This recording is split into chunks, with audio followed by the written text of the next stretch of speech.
The following is about cutting off attachment to benefactors. Competing for profit and offerings ruins the practices of listening, contemplation, and meditation. Therefore, regarding friends and benefactors, root out attachment and clinging. This is the conduct of a bodhisattva. Because of strong attachment to friends and relatives who show respect and make offerings to us, as well as to benefactors, we become very attached.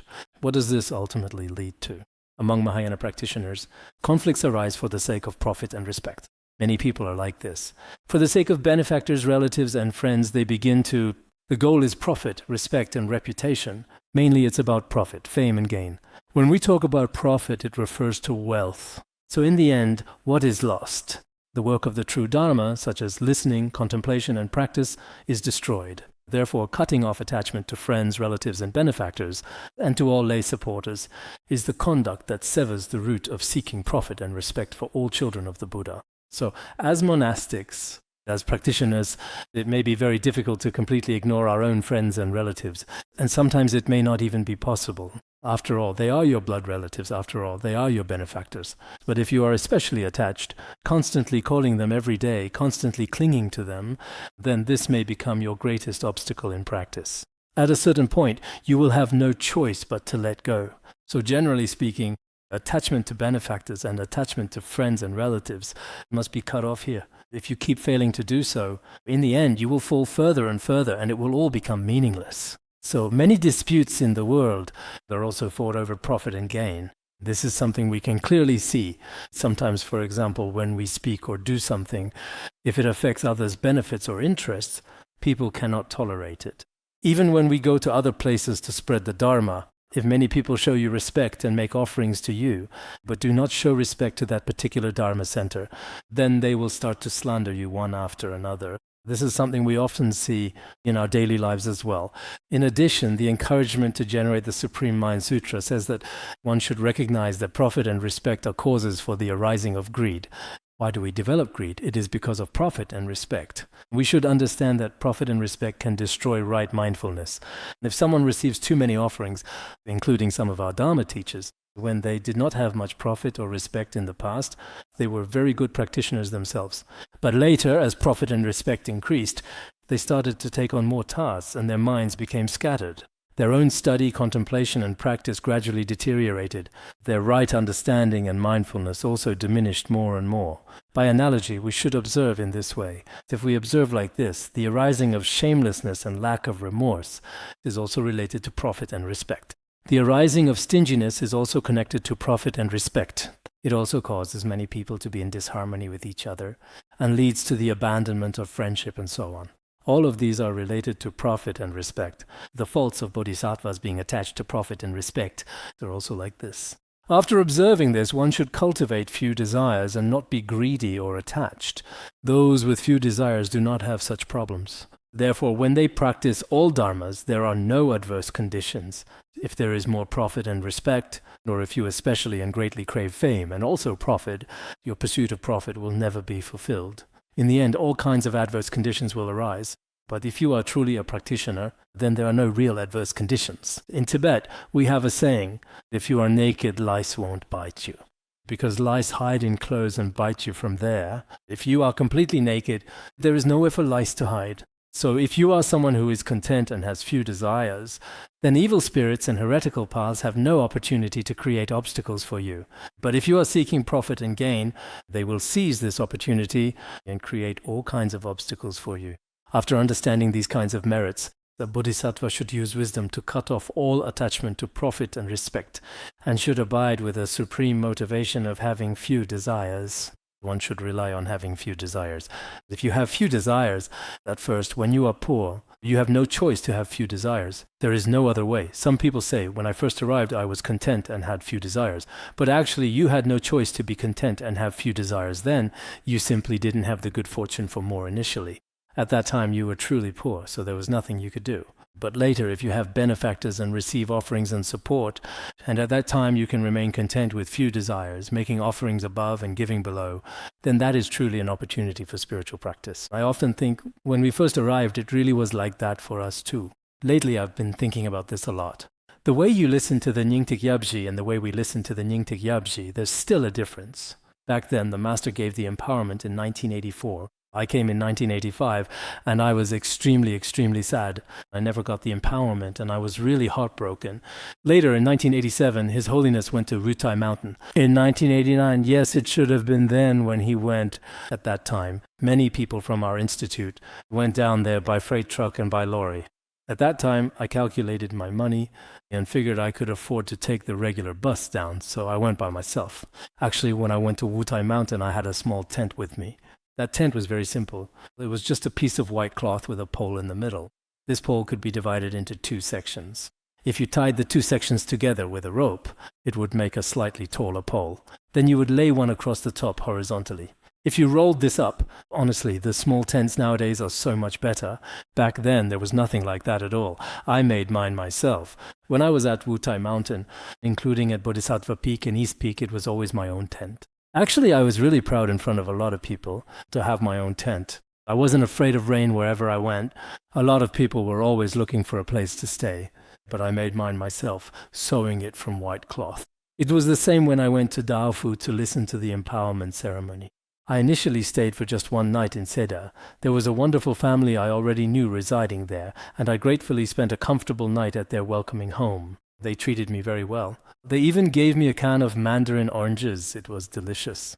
Then the next day I took the bus. I had just enough money and got off at Bame. Actually, I got off before reaching Bame, at a place along the way. I carried tsampa, butter and dried cheese with me, along with my tent and a small mat. I carried everything myself and walked 7 kilometers to the place. And after I got there, when I went back last year, I made a point to go and take a look at the spot where I had pitched my tent. I set up my tent by the trees there. Back then in our institute, the Khenpos who hadn't received the empowerments would also pitch their own tents in the forest. And when it rained heavily, we'd still be there, even making our own tea. Besides that, the whole time, we stayed for about 21 days just eating tsampa, because there was nothing at all in that valley. All we could eat was tsampa. At noon, we'd have a bit of tsampa too. In the afternoon, we'd eat a little more tsampa.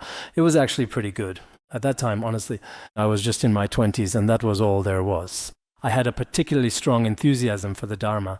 Other than that, there wasn't much else. So I think during these few days, including when we listened to the lineage teachings and so on, I also asked everyone to bring some dry food with you that day. When the great masters of the past sought the Dharma, they would sleep out in the open and bring a little tsampa with them. Many of them in the old days didn't even have tsampa to eat, so they had to go begging for food in the surrounding area. So in some respects, we really should. You might feel that it's too exhausting, or think, I'm too hungry, it's too dry. You might wonder, what does this even mean? Honestly, you might think, this is just too hard. I imagine there are probably people who feel this way. If that's the case, I think you're really a bit too much. Next, in the Kashyap's Question Sutra, it also says to see the bondage of gain and respect, the bondage of views as well as gain and respect, the bondage of reputation, the bondage of ordination. In fact, this is a kind of bondage for those who have gone forth. On this point, the noble ones have said, if you want to be ordained at all times, you should cut off such things. Just now, the Buddhist scriptures also explicitly spoke about this very important matter, so indeed material gain is in essence a significant aspect. In the way of the Bodhisattva, it also says, my wealth and the respect I receive, if everyone is pleased with me, I will naturally and quite inevitably become arrogant over time. After death, I will be filled with fear. Even if you possess a great deal of worldly wealth and widespread fame, in actual reality, you are truly indulging in the creation of negative karma as you freely please. Actually, for a practitioner, wealth is truly a very bad thing. Of course, if you engage in actions like those of a bodhisattva and undertake the work of spreading the Dharma and benefiting sentient beings, then having wealth and merit is also very good. But if that's not the case, many people end up being bound by these things, and ultimately their own practice fails. In addition, Atisha also said, renunciates are tightly bound by material gain and respect. To attain liberation from these is like a lotus blooming in fire. For those who have renounced the worldly life, they are often bound by material gain and respect. If someone can attain liberation from material gain, then that person is truly like a lotus in fire. Normally, beautiful lotuses grow and flourish in the soft, fertile mud, but if it can still miraculously bloom even in the midst of a raging fire, that is extremely rare. So it is the same for those who have left home. Nowadays we can indeed see this sometimes, because some monastics Their benefactors, their disciples, their relatives, and are constantly controlling them. So in the end, they have no freedom themselves and no opportunity to practice. It's just like people in the world today. For example, many leaders in Western countries are often controlled by financial groups because during the election process, they need the support of these financial groups. If they get elected and don't act according to the financial group's wishes, then inevitably those powerful groups will start to control them, often through financial means and monetary influence. Some practitioners, unfortunately, are indeed like this as well, exhibiting similar behaviors and motivations. So for some practitioners, whether it's towards their own disciples or towards their close followers, they shouldn't do this. Excuse me?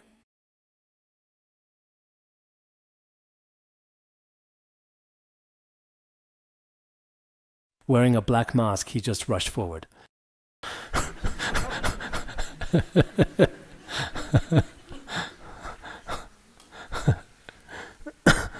So as practitioners, we must consider this carefully. We really need to have a mindset of not letting ourselves be constrained by others. If we are bound by others, then at a certain crucial point, not to mention effectively spreading the Dharma and truly benefiting all sentient beings, we won't even have the essential freedom to genuinely practice ourselves. This includes some lamas, khenpos, and masters. Some of them actually have people with truly great merit helping them out. It's still very necessary. Sometimes doing the work of a Mahayana Bodhisattva is also very necessary. But even with this, there needs to be a sense of proportion. When the time comes, nowadays we sometimes see and even hear that some eminent monks and great masters basically have to watch others' expressions when coming and going. In that case, it's still quite troublesome. It would be better to just focus on solitary retreat and practice. The other day, I saw a great master from the Seda region, who is said to be quite old now. But because some of his disciples under him, for the sake of, no matter what the reason is, whether the disciples had any motives or not, it's not very clear. But I think as people sometimes, when you reach a certain point, there will be something like that. In the end, after all the fighting back and forth, that Lama has already disappeared for 6 or 7 years now. His disciple told me, our Lama was truly remarkable, but because his disciples kept fighting among themselves, he was troubled for many years. Later on, even his relatives couldn't find him. No one knew whether he was in Tibet or in Han regions. He just suddenly disappeared. After he vanished, he could never be found again. Indeed, if someone is truly a practitioner, this kind of thing might happen. So whether we rely on a spiritual teacher or as ordinary lay people, whether it's a strong attachment to the esteemed teacher or perhaps even a deep connection to the teachings themselves or respect and offerings to the teacher, there should also be a certain sense of measure. For monastics, their relationships with benefactors and relatives should also have a sense of measure, not too loose, not too tight. Don't make it too tight, but also not too loose. If it's too loose, there may be no relationship at all. If it's too tight, at a certain point, no one can bear it. In the end, it might manifest in another form. This is a kind of law of nature. It's not just us Buddhists. It's the same in the secular world as well. Nowadays, many people, including some celebrities, the relationship between them and their fans is also very delicate. At a certain point, it's the same situation. That's why the great masters of previous generations said, as practitioners, we shouldn't be overly attached or greedy toward benefactors or close friends and family. If you become too attached, eventually both sides will end up hurt. Back in 1985, when I just arrived at the Institute, at that time, Lama Lashu gave us a teaching inside a tent. At that time, we were living in the Mani Jewel area. The Khenpo said, in principle, you absolutely shouldn't be especially good or overly preferential to your close relatives or generous benefactors. Maybe they will think, this monk has no character. They might say, I treated him so well, but now he ignores me. But in principle, if you get too close, the relationship will not last long. So I really do think that this is a very valuable piece of advice coming directly from experienced and seasoned practitioners. Everyone should be aware of this. When relationships between people reach a certain point, if they become too close or too distant, it's not normal. This is, in fact, a kind of law, a principle. So here, in this context, it is also said that as monastics, indeed, we should always endeavor to show appropriate and thoughtful care to our benefactors and all our beloved relatives, demonstrating genuine appreciation. Geshe Patowa also said, although things like material gain, praise, reputation, and pleasure appear, these are 4 aspects among the 8 worldly concerns. One should regard them as corpses. Your reputation, your praise, your offerings, your happiness, these things should be regarded in this way. So what does this mean? When the venerable from Amdo collecting honey, they treat material gain and the like as enemies. This isn't very easy to understand, but perhaps at that time, since Geshe Potowa was from Utsang, he had heard that some venerable individuals or respected people from the region of Amdo, when they diligently collected the precious honey, they absolutely would not take all of it. They also certainly would not intentionally harm the delicate bee colony or disturb the intricate hive in any way. They would only take a portion, just the appropriate amount. In the same way, one should not be excessive with material gain. Material gain should be regarded as 4 kinds of enemies. Aren't there 4 opposites among the 8 worldly concerns, such as material gain and so on? This is how it should be. Perhaps some people, because when a benefactor comes, they ask for all their money. Buy me a car, buy me a computer, buy me an iPad, buy me this or that. In the end, some benefactors develop wrong views. Some end up losing everything they have. If that's the case, it's not like how the people of Ando collect honey. It should be like the people of Lhasa, like Potowa and others, when they collect honey. Just kidding. I'm not sure. This isn't very easy to understand, but that's the only way to explain it. Venerable Shakpa also spoke in a self-critical way, saying, if you see others respectfully serving practitioners, I just can't stand it anymore. But Venerable Shakya Oba probably wasn't really like that. Maybe he was just using skillful means. He spoke in a way that criticized himself. When I see others being respected, I feel really uncomfortable inside. When others receive a lot of offerings, and I don't receive any at all, I feel really bad. To praise oneself and disparage others for the sake of gain and respect is a serious offense.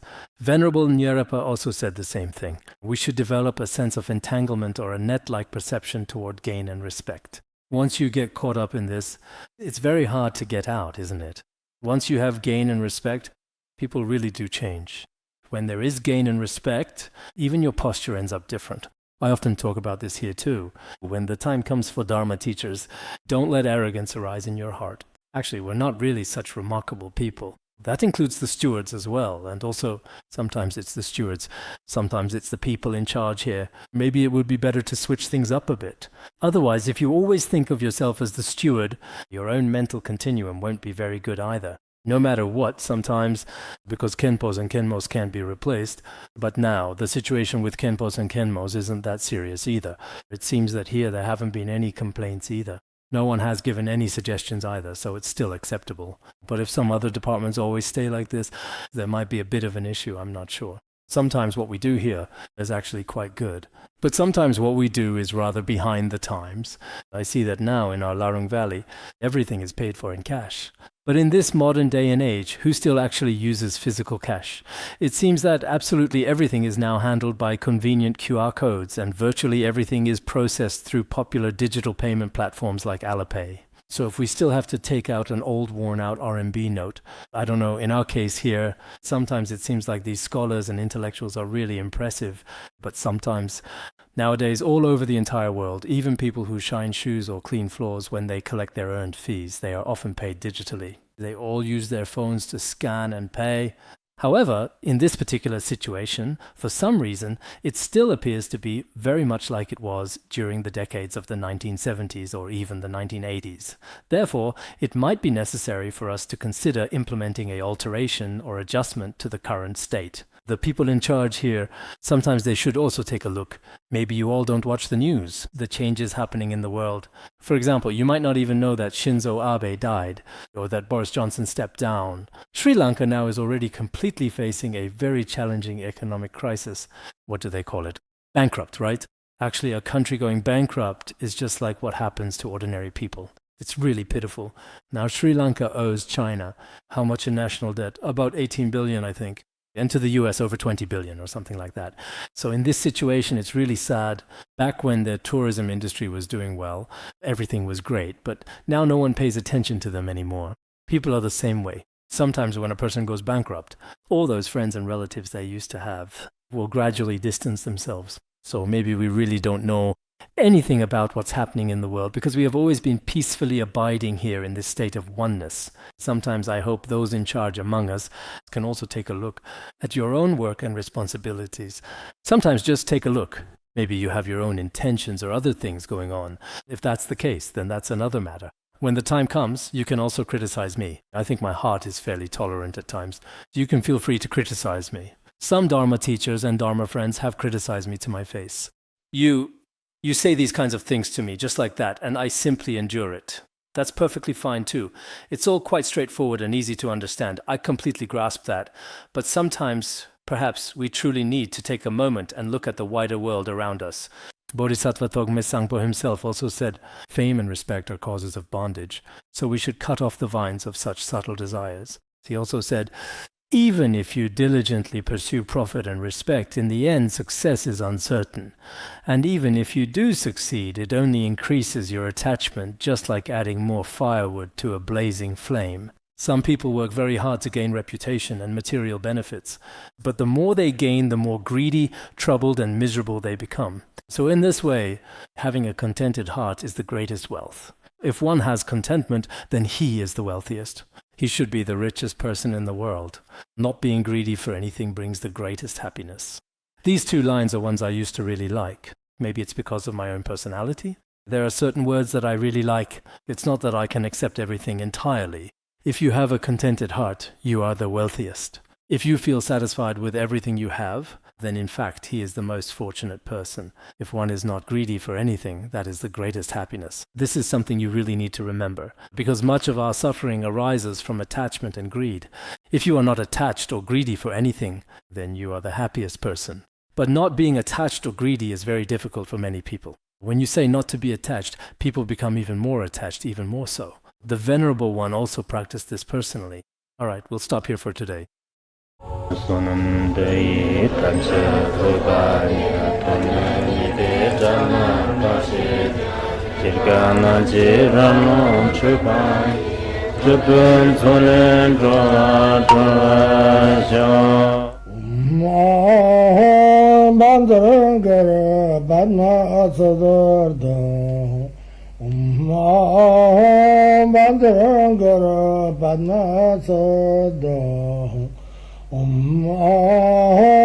Bandara Badma Sodargye